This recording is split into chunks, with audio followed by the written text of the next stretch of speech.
Hey folks, Tangociss here, and today we're checking out Ghostwire Tokyo. I picked it up a week or so ago, and haven't got the platinum trophy, I figured I'd go on ahead and review it. Before that though, I figured I should probably answer a question you guys might have about the game. And that would be, is the game a horror game? I'm gonna say kinda, but not really, since whilst yes, the visitors are creepy looking, and the empty buildings and environments really add to the atmosphere, it's better described as an open world with some smaller horror elements. There's still creepy moments, but yes, it's more so on the milder side if I'm being honest.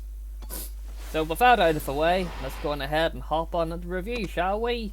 Starting things off with the positive points is the gameplay.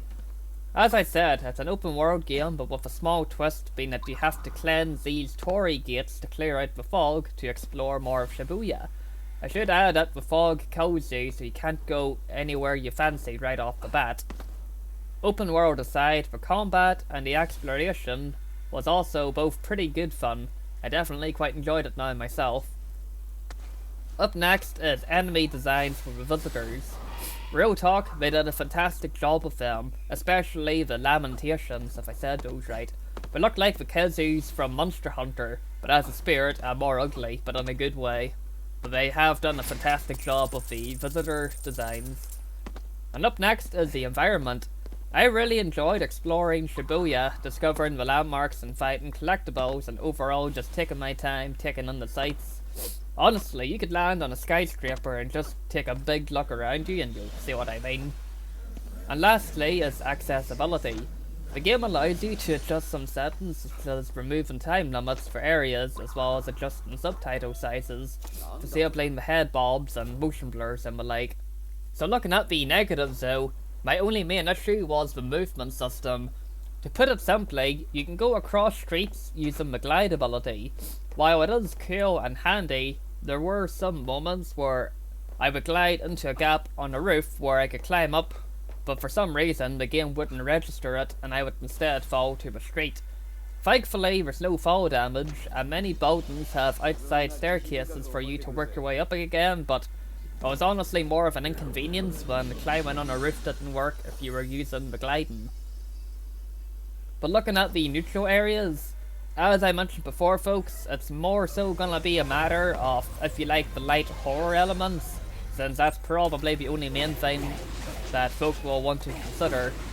I'd probably also add that after getting the platinum trophy on the game, I decided to check out the Ghostwire Tokyo prelude visual novel. You don't have to play the visual novel to understand the game, and you don't really have to play the game to understand the visual novel. It kinda has its own thing going for it, but I would recommend that you pick it up and read it anyway.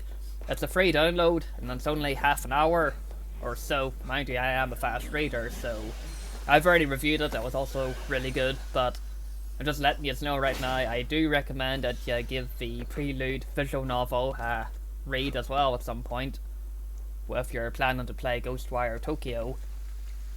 But yeah folks, that's pretty much about it for today's review. I figured I'd just keep it brief today. I'm still recovering from the bug I caught.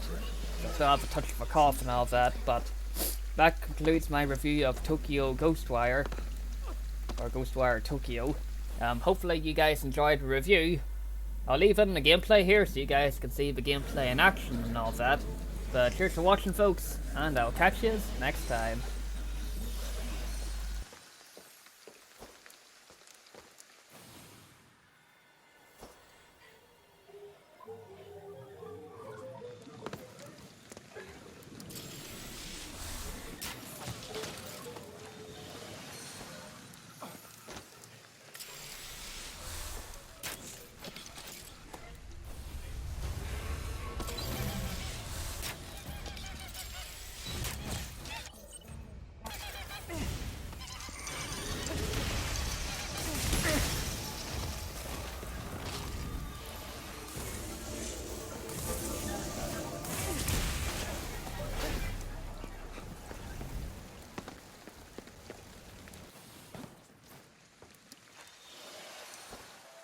よし、次に行こ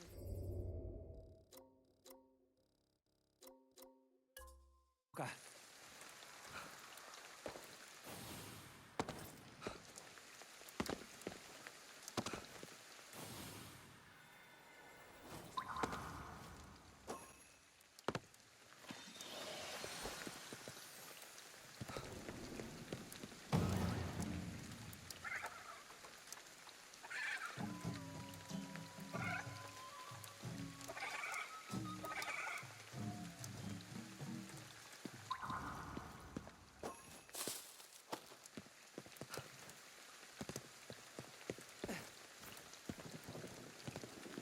こそうだ。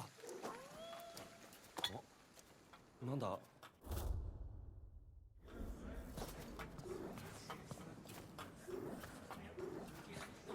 今だ。しゃがんで近づけ。